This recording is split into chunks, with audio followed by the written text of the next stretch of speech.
There's never been a day in my life, for as long as I can remember, that I have doubted the existence of God or doubted that Jesus Christ is exactly who he says he is. I grew up in church, but that didn't stop me from hating God. For me, it started in middle school. I had a bunch of different surgeries done on my mouth and all this stuff that made me look different, that made me look weird. I had all this stuff that I had to wear, and in middle school, image is everything. So I was brutally made fun of for the way I looked, for the way I was, and really only had one friend, and somewhere in there, I really started to hate God. I got angry at him, and as soon as I could get out of church, I did. That continued into high school, and really the hatred only got worse. I wasn't applying myself. I didn't care. I was just so focused on hate, and was a total jerk to everyone around me, people I care about, my mom, my dad, my brother, my family, friends that were trying to be good to me. But most of all, my anger was directed at God. I would do stuff that was wrong, knowing it was wrong. I got into porn, got into other stuff, and just hated God and did it and would dare God. I remember looking up at the sky a lot of times and just going, do something about it. You see what I'm doing.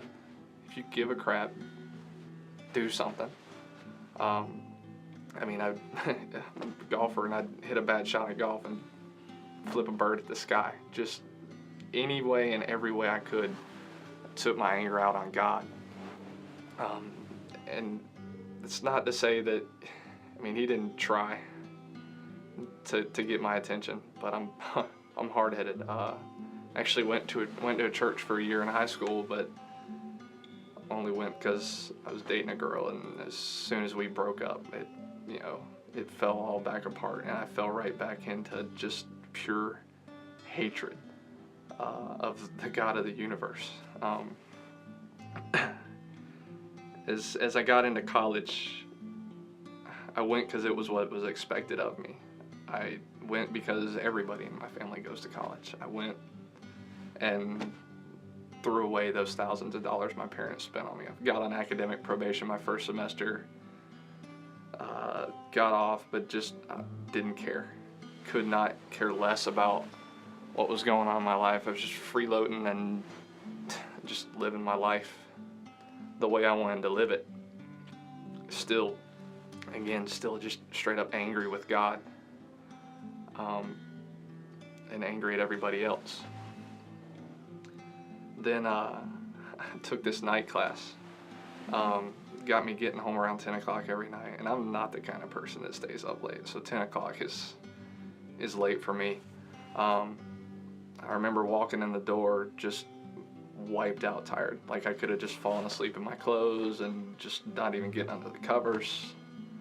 And I leaned over and listened to music every night, and instead of hitting a music station, I hit a Christian music station that has a pastor that preaches a sermon from 10 to 10:30 every night. And it was Andy Stanley preaching on the prodigal son. And I actually remember thinking, well, it's not music, but preaching will put me to sleep. Then for 15 minutes I tossed and I turned and could not get to sleep for nothing. And wasn't even paying attention to the sermon at all. I just was vaguely aware of it going on in the background. Then it came to a point where I'm tossing and turning frustrated, and he says, okay, if you don't get this, if you don't get anything else, get this. If you don't get any other part of this message, get this. And it's in the story of the prodigal son where the son has realized, if you don't know the prodigal son, the son goes to his dad and says, Dad, I'm going to pretend you're dead. Give me my inheritance, I'm leaving. Goes, blows it all, famine comes, and the son realizes he's better off at his dad's house as a servant than where he was, which was living amongst pigs. So he says, okay, if you don't get anything else, and he repeated that. It felt like 20 different times to me. So I rolled over in bed and just went, what?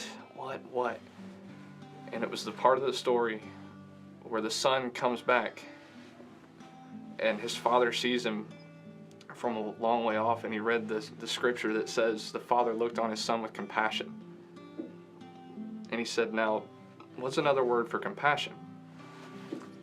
And the other word for compassion is love. He said the father looked on his son who had done all that stuff, had basically said, Dad, you're dead to me. And the father looked on him with love anyway and ran to him and grabbed him and prepared a feast in his honor. And I remember sitting straight up in bed that night and just going, holy cow. Wow. I did all this stuff. I hated you. God, I hated you. I did things intentionally against you, knowing it was wrong, knowing it was going to aggravate you, knowing it was going to make you mad. And you love me? And see, that's the day that he changed my life, that he turned everything, that he flipped the script. Because that's not human love. You see, a person, if you treat a person like I treated God, they say, okay, dude, I don't want anything to do with you, just go away, leave me alone.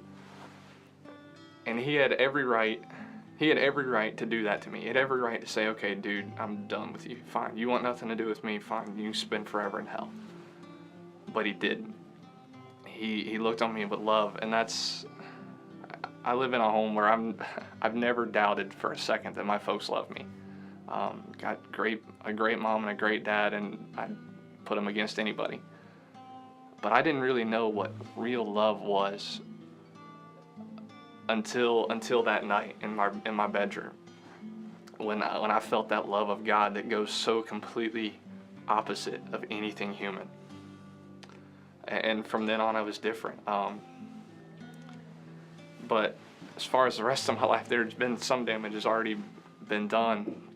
I got into Church of the Vine a few months later, and that actually ended up being my last semester in college before I flunked out. And this time, it hurt because I did care. And I remember driving home from school after my last exam, knowing full well I was probably going to get kicked out, and just praying and just begging God, saying, God, what do you want me to do? Because I am at my limit with this. I cannot keep going to school for business like I'm doing. I cannot keep doing what I'm doing. You've got to give me something else. And I remember crying out to God, praying, God, I need something else. You got to give me something else. I can't do this. What do you want me to do?